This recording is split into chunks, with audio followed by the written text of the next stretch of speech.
বন্ধুরা, এখন মাংস রান্না করতে বসে গেছি। এই যে কড়াইতে তেলটা দেওয়া হয়েছে, তেলটা গরম হয়ে গেছে। তেলটা গরম হওয়ার পরে এই ছোটো এলাচ, গোলমরিচ আর লবঙ্গ আর দারচিনি এটা হচ্ছে ফোড়নে দিয়ে দিচ্ছি।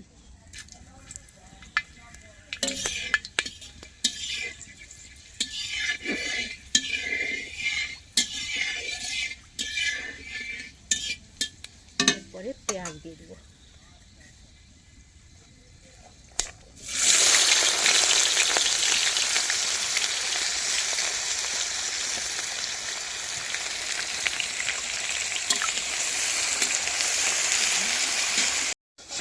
পেঁয়াজটা তো এবারে কি হচ্ছে, লাল হয়ে গেছে। এবারে আদাটা একসঙ্গে যোগ করবো। আদাটা দিয়ে দেবো এবারে। প্রথমে ছোটো খুন্তিটা নিয়ে রান্না করছিলাম, তো বড় কড়াইতে তো আর বেশি মাংস, তাই বড় খুন্তিটা নিলাম, 2 হাত খুন্তিটা। আদাটা দিয়ে দিয়েছি। এবারে আদাটা দেওয়ার পরে আদাটা এখন মধ্যে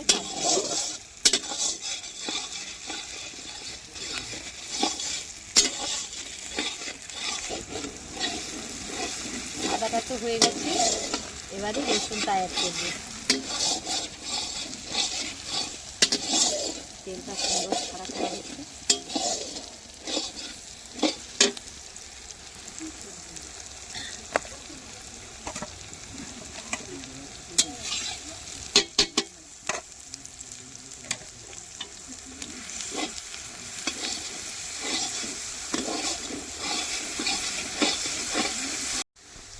তো আমি কি করেছিলাম, লঙ্কাটা বেটে রেখেছিলাম। আজকে বাটা লঙ্কায় রান্না করব, তাই এখন বাটা লঙ্কাটা দিয়ে দিচ্ছি। আর যখন গুঁড়ো লঙ্কায় রান্না করি তখন 1 কিলো প্রতি 1 চামচ গুঁড়ো লঙ্কা দিই, কিন্তু আজকে গুঁড়োটা দিচ্ছি না, আজকে বাটা লঙ্কাটা দিচ্ছি। খুব সুন্দর রং হয়েছে। এখনও হলুদ দিইনি, তবুও লোকে বলে না যে বাটা লঙ্কা রান্নাটা সত্যি সত্যি ভালো হয়। বাটা লঙ্কা খুব সুন্দর রং হয়েছে।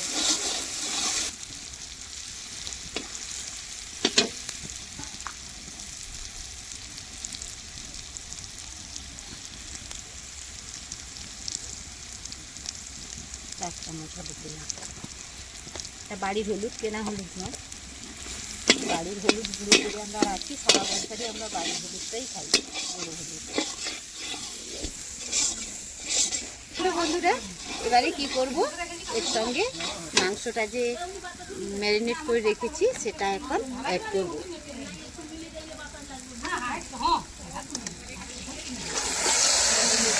এটা নুন দিয়ে মেখে রেখেছিলাম। হ্যাঁ হ্যাঁ, এটা তো আজকে ভাই কী করেছে, দেশি মুরগি এনেছে। বলে ব্রয়লারও খাবো না, হ্যাচারিও খাবো না, তাই দেশি মুরগি 5.5 কিলো মাংস এনেছি ভাই আজকে। ওই জন্য বড়ো খুন্তিটা নিয়েছি। মাংসটা অ্যাড করার পরে আমি আর এক হাতে নাড়তে পারছি না, এখন 2 হাত লাগিয়ে দিয়েছি তাই খুন্তিটা নাড়ার জন্য। বন্ধুরা, মাংসটা হচ্ছে এই যে কষানো চলছে, তেল ছাড়তে শুরু করেছে, মানে এখনো পুরো হয়নি, বাকি আছে, এখনো হবে।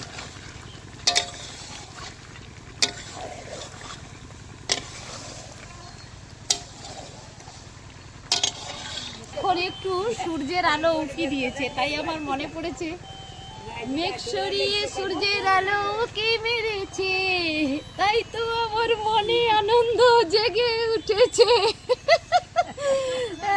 আজকে বড়দিনে সকালবেলা বৃষ্টি হয়ে গেল, তো বৃষ্টির পরে তো এখানে রান্না শুরু হয়েছে। এখন একটু সূর্যদেব দেখা দিয়েছেন।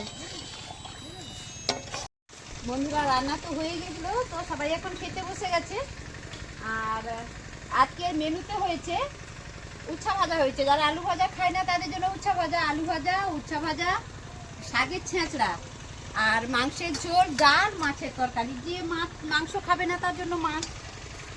সব রকমই মোটামুটি রান্না হয়েছে আর সবাই খেতে বসে পড়েছে।